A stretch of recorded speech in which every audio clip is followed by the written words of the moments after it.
So people have a tendency to forget about those second and third and fourth and fifth place finishes. They look at the wins. Sometimes those second, third, and fourth or fifth place finishes can mean more even than a win itself.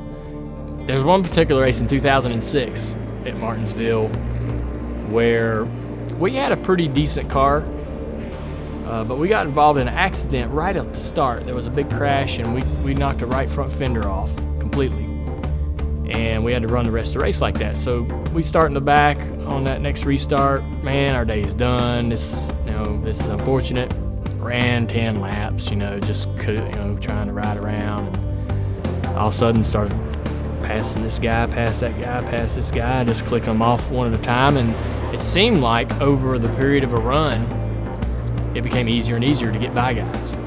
My idea and thought today is that missing right front fender kept the tire temp down on that right front tire and really gave the car a little bit extra front grip. You've seen guys, I saw Harry Gant back in the day won a race at Martinsville with a missing fender. I've ran cars there since, missing both fenders and had good speed. Just something about getting the temp out of the brake, out of the tire, and it gives it a little more grip and braking power late in the run. And our car was so fast, we actually drove up to the front. We spun out again trying to pass Ryan Newman. He squeezed us into the curb. We had to go to the back and drive right back to the front. We ended up finishing 5th. The top 5 were nose to tail at the end of the race, so no doubt about it, we'd have been in position to try to get a win had we not had to go to the back twice. But that was a great run that nobody remembers because of the result.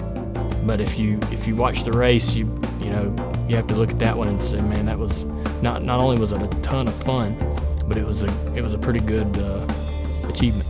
You actually finished 4th. Oh. So we finally broke through and got a win after being so close so many years in 2014.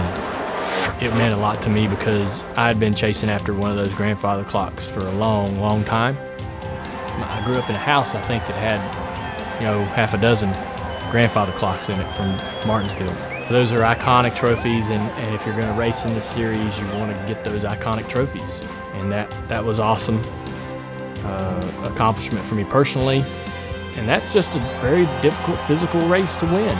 It's tough to race well and finish well. It's hard on the car and the driver and the team. A lot of things can go wrong.